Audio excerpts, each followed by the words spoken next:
So this is my next video, and our today's lecture is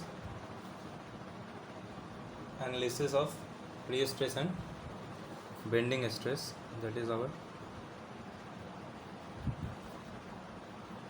analysis of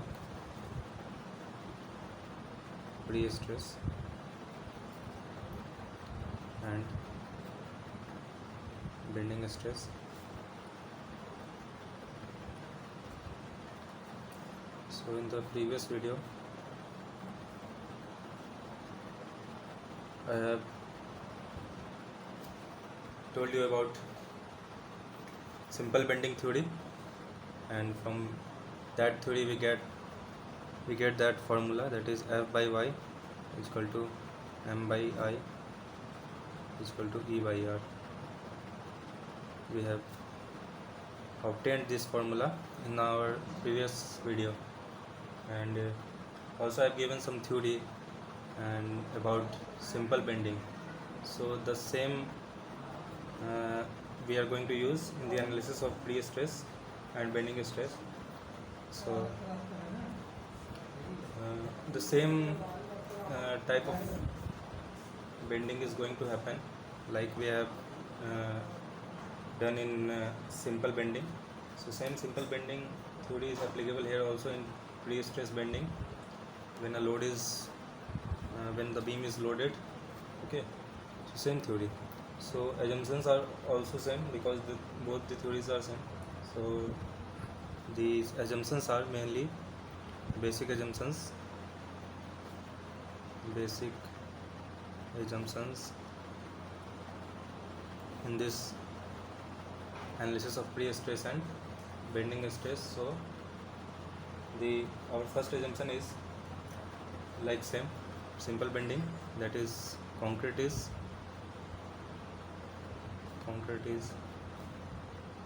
a homogeneous elastic material,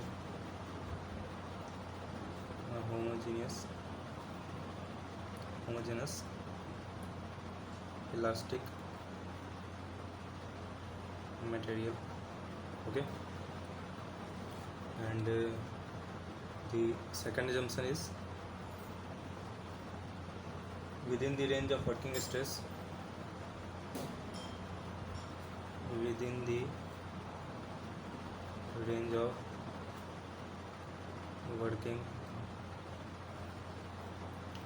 stresses,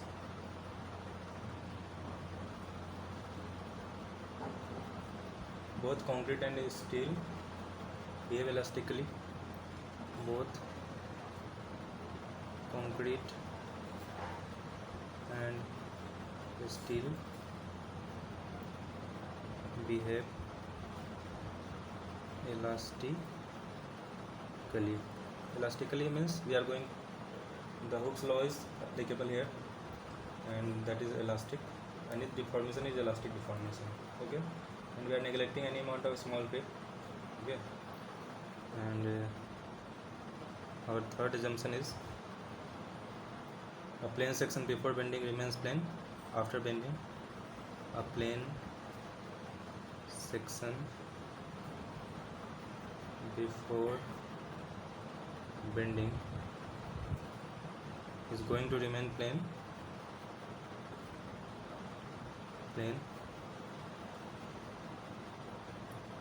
after bending. Okay, so these are our assumptions, and we are going to use these assumptions. This assumption is for bending. Only from this assumption we obtain that strain or stress is directly proportional to the distance from neutral axis, from only these assumptions. Okay, now we are going to, these are assumptions we have obtained, this we are going to use these assumptions and going to analyze the pre-stress. So if we are going to analyze pre-stress, okay, so I have told you that pre-stressing is a different type of method, okay, such that why pre-stress, such that make to utilize concrete compressive strength, because concrete is weak in tensile. So if we are going like this, we say this is our member or a beam. So in case of RCC or CC member, this is our neutral axis. In case of RCC member, if bending happens, then it is going to bend like this.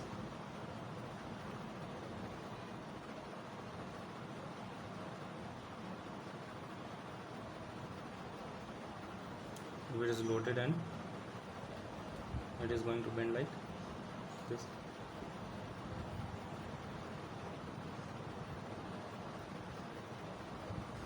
This is our neutral axis. Because the neutral axis is this distance, and since there is no net neutral axis, that axis where we are not getting any type of deformation, any type of elongation or deformation, we can say. So if this is our neutral axis, this one. So this is the distance of neutral axis. So after bending, it has to bend like this, such that this distance is also the same, this curvature distance, okay, this curvature distance. So to compensate that, this point has to come closer. So this has come inside, then only this distance and this distance, this curvature distance or radial distance or this straight line distance will remain the same, okay. Now after bending, this bend like this. So there is no net force here in neutral axis, but above neutral axis it's compressed, you can see, and below neutral axis it has tensile elongation below neutral axis, okay. So there is no problem for compression, because concrete has strength for compressive force or compressive stress, but for tension the concrete has no strength. So in RCC we put RCC steel here, steel rods in the neutral axis zone, some cover here above the cover, okay. So the method of pre-stress is such that if we put some pre-stressing rod like this here in the neutral axis, we are going to concentric tendon, we say, because concentric tendon, because it is in the same line of neutral axis. So this tendon is pre-stressing method is like this. Tendon is first tensile force is given to this tendon F, and concreting is done, and then after it is released. So this whole tendon and concrete, this makes a bond, and the whole system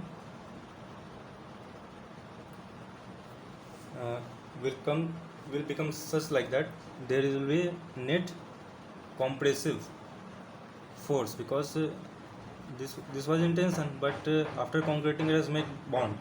So if we release this tension, then this tendon is going to take its original position, original state, neutral state.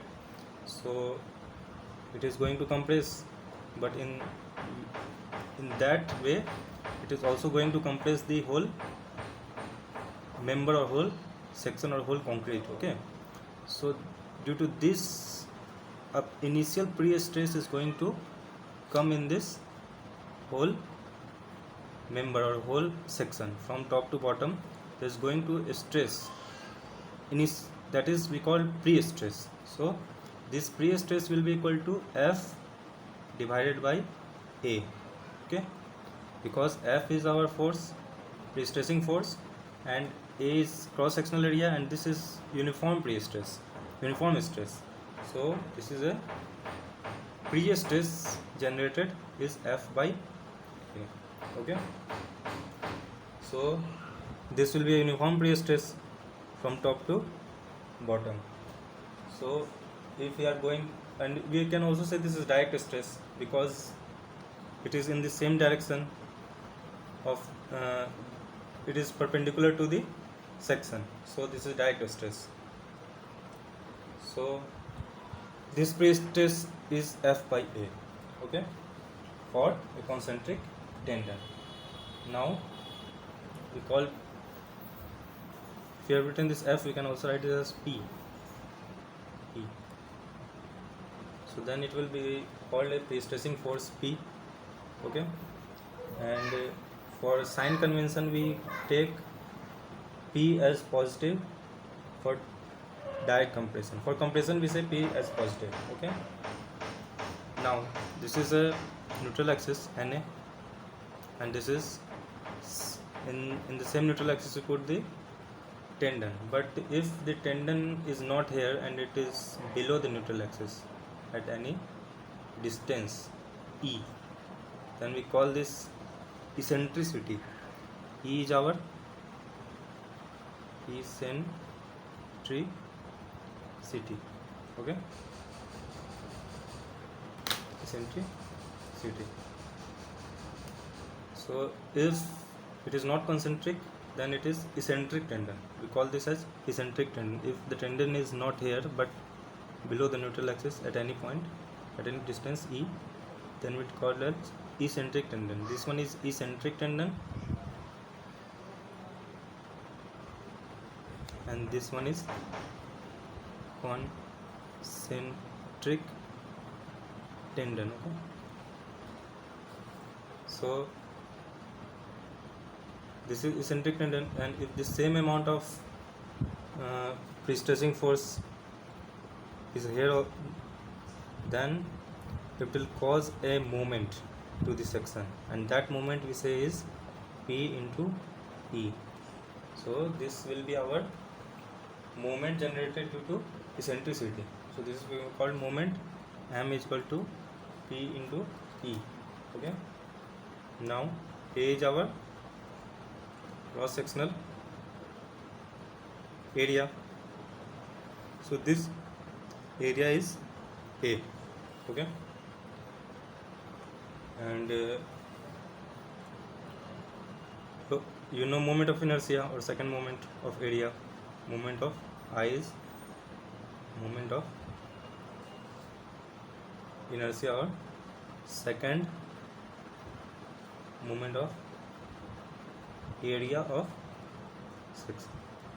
I will make a separate video about how to calculate moment of second moment of area because it's important, okay. I is second moment of area. Z is we called as section modulus, and it is equal to I by Y, okay. I by Y, section modulus is I by Y, because we call this section modulus, and it is Y is the distance, any distance at any point, any distance from above or below the neutral axis. If it's below the neutral axis, we go below the neutral axis, and this we call as the bottom of the beam, and this is top of the beam. So at the bottom of the beam we denote it as ZB, and for top ZT, okay. The section modulus is called as ZT for top of the beam, and ZB for the bottom of the beam. So for a concentric tendon,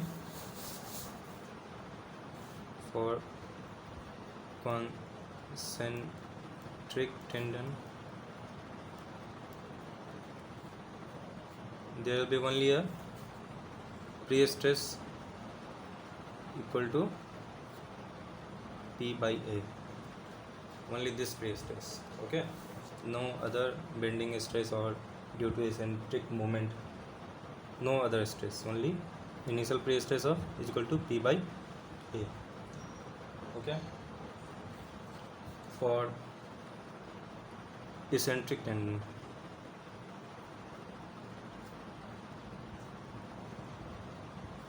but for eccentric tendon, this is our beam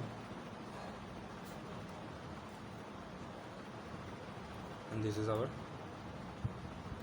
neutral axis. If the tendon is at some distance E, this distance is E, eccentric tendon. So this is our force P. Now we are going to analyze pre-stress in eccentric tendon. Okay, so the direct stress, there will be first pre-stress will be direct stress P by A, uniform in the whole section. Any point we go, we got this pre-stress, this point, any point in the section we go, we get this uniform pre-stress P by A. So if anybody say you to make a stress diagram, okay, of direct pre-stress, then it will be like this, a uniform one, then like this, P by A at any point, P by A at top, P by A at bottom, any point, it is P by A. Okay, now due to eccentricity there is moment, M is equal to P into E. This is P, this is eccentricity E, so this moment is M is equal to P into E, and this due to this eccentricity, the beam is going to bend. The beam is going to bend just like we give a load here. In the same way, it is going to bend due to this moment. So this moment will cause a bending to this member. Okay, so then due to this moment there will be a bending stress. We call this as bending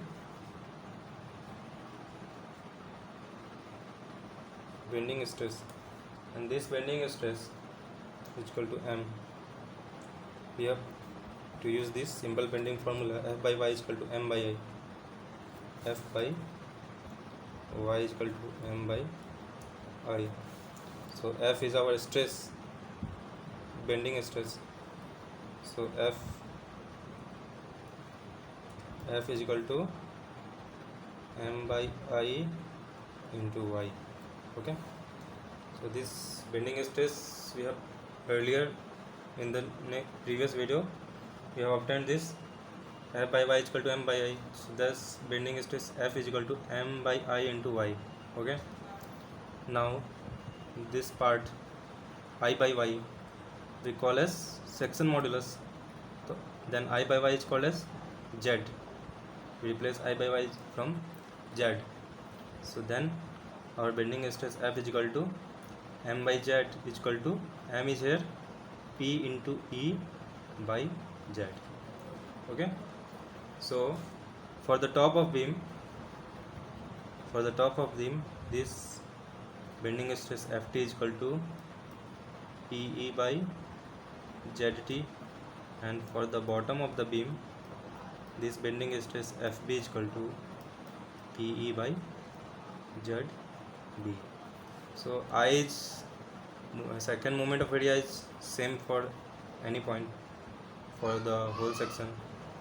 So only thing which decide the value of section modulus is Y, distance from the neutral axis. So if the distance from neutral axis to top and bottom is same, okay, then these both value will be same, but only difference will be in this sign. Okay, that what type of bending stress is this, ft or fp. It is either compressive or tensile. So we have to say that this, for this eccentricity is below the neutral axis, then the beam is going to make a hogging shape. So then for this hogging shape, we know that for hogging, the top zone is tensile and bottom zone is compressive. So however, if anybody tells you to make a diagram, stress diagram for bending stress due to eccentricity, then it will be like this. For top we say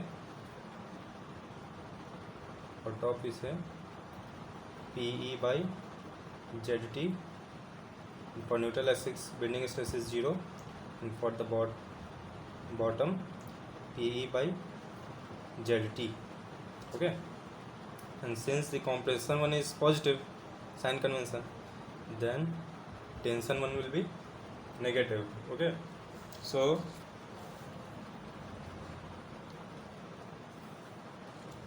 one stress is pre-stress, direct pre-stress P by A, which is uniform in the whole section. Second pre-stress is bending pre-stress or bending stress. We can also say bending pre-stress because it's pre-stress. It's not stress due to a load. It is stress we have initiated in the beam, or we deliberately want this stress. So this is pre-stress. So this is bending pre-stress. So this bending pre-stress is P by ZT for the top and P by ZB for the bottom, and sign is negative, there is positive. Then if we going to add this and this, then the net stress pre-stress diagram will be very different, and that diagram will be like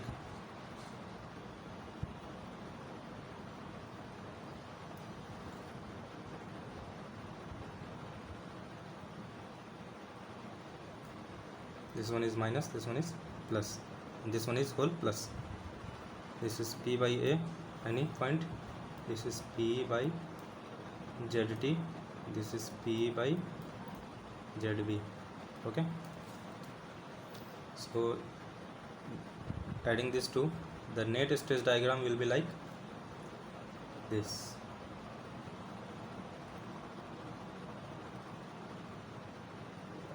It will be like more like this. This one is neutral axis. The complete is positive because this has to be always greater than this one. Okay, if not, then there will be a negative stress or tensile stress, and there is no RCC or anything like that in this pre-stress system, then the beam is going to fail or the member is going to fail. So this has to be positive. So this whole is positive, but there will be a value change. For the top it will be like P by A minus PE by ZT. For the bottom it will be P by A plus PE by ZB. Okay, and this is our section. This section is like this. This is B, this is D depth, this is neutral axis, and so we have finally obtained this diagrammatic, and which we say value, then pre-stress at top is equal to P by A minus P by ZT. Pre-stress at bottom is equal to P by A plus P by ZT. Okay, so we are going to use this in solving numericals. So that's video for right now this video. Then our next video will be on pre-stress and bending stress due to load. That now we are going to apply also we are going also apply some load here, and there will be some extra bending stress, not only pre-stress bending stress, that there will be extra bending stress due to the load. So we obtain the same from this formula, this simple bending formula, F by y is equal to m by a. So I will show you in the next lecture, and also going to solve some questions. If anyone has any doubt, he can ask. Okay, so this is for today. If any doubt, you can ask in the comment section. Okay, we are going to solve some questions in the next topic. You have got the idea? Okay, thank you.